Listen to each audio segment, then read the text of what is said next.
కర్నూలు జిల్లా ఆదోని కూటమిలో లంచం చిచ్చు రాజేసింది. ఆదోనిలో కూటమిలో టీడీపీ బీజేపీ మధ్య విభేదాలు రచ్చకెక్కాయి. ఆదోని బీజేపీ ఎమ్మెల్యే పార్థసారథి పైన టీడీపీ నేత సౌదీ రఫూక్ చేసిన ఆరోపణలు ఇప్పుడు జిల్లాలో ప్రకంపనలు సృష్టిస్తోంది.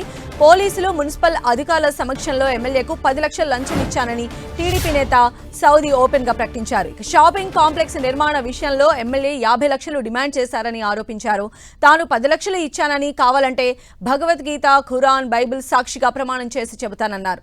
కర్నూలు జిల్లా ఆదోని పట్టణం ఎమ్మిగనూరు రోడ్లోని ట్రెండ్స్ సమీపంలో సౌదీ భవన నిర్మాణం చేపడుతూ ఉన్నారు. మున్సిపల్ అధికారులు నిబంధనలకు విరుద్ధంగా కడుతున్నారని, నిర్మాణాన్ని అడ్డుకోవడంతో సౌదీ రవూఫ్ ఎమ్మెల్యే పైన సంచలన ఆరోపణలు చేశారు.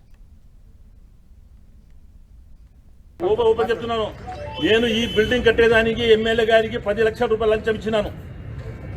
అది ప్రమాణ సాక్షిగా ఖురాన్ మోసుకొని చెప్తాను. పచ్చి బట్టలతో ఎక్కడొచ్చి పిలిచి చెప్పినట్టు 10 లక్షలు ఇస్తాను. ఆయన 50 లక్షలు నాకు డిమాండ్ చేస్తాడు. నేను ఇవ్వనని చెప్పినాను.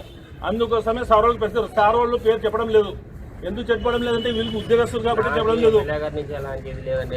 నాకు సార్ మీరే 10 సార్లు చెప్పారు. సార్ మీరే 10 సార్లు చెప్పండి. 10 సార్లు మీరు చెప్పినారు. మేము చెప్పమే, మేము ఉద్యోగస్తులు, మీ పేరు చెప్పమని చెప్తున్నారు. ఈ 40 లక్షలు ఇవ్వలేని కోసమే ఈ డివిజన్ వచ్చింది. సౌదీ రవూఫ్ చేసిన ఆరోపణలను ఎమ్మెల్యే పార్థసారథి ఖండించారు. సౌదీ చేపట్టిన కాంప్లెక్స్ నిర్మాణం దగ్గరకు వెళ్లి మరీ ఆయన చేసిన ఆరోపణలను తిప్పికొట్టారు. కాంప్లెక్స్ నిర్మాణంలో అక్రమాలు బయటపడకుండా తనపై ఆరోపణలు చేస్తున్నారని మండిపడ్డారు. దమ్ముంటే తనకు 10 లక్షలు ఇచ్చినట్లు నిరూపించాలని ఎమ్మెల్యే పార్థసారథి డిమాండ్ చేశారు. ఆరోపణ చేస్తున్నాడు. ఎమ్మెల్యే గారు నా మీద డబ్బులు అడిగాడు, నన్ను బ్లాక్మెయిల్ చేస్తా ఉన్నాడని. ఆ కర్మ నాకు పడ్డలే. సౌదీ అరేబియా దగ్గర డబ్బులు తీసుకునే పరిస్థితిలో నేను లేను. రెండవది, ఆయన విఘ్నత కూడా వదిలేస్తా ఉన్నా. నేను డబ్బులు ఇచ్చేసాను, నేను డబ్బులు వసూలు చేశాను అన్న విషయాన్ని ఆయన నిరూపించుకోవాలి. రెండవది, ఈ బిల్డింగ్కి ఆయన చెప్పిన పద్ధతిలో డబ్బులు ఎవరన్నా ఇస్తారా ఆలోచన చేయండి. ఆ పరిస్థితులు ఉంటాయా?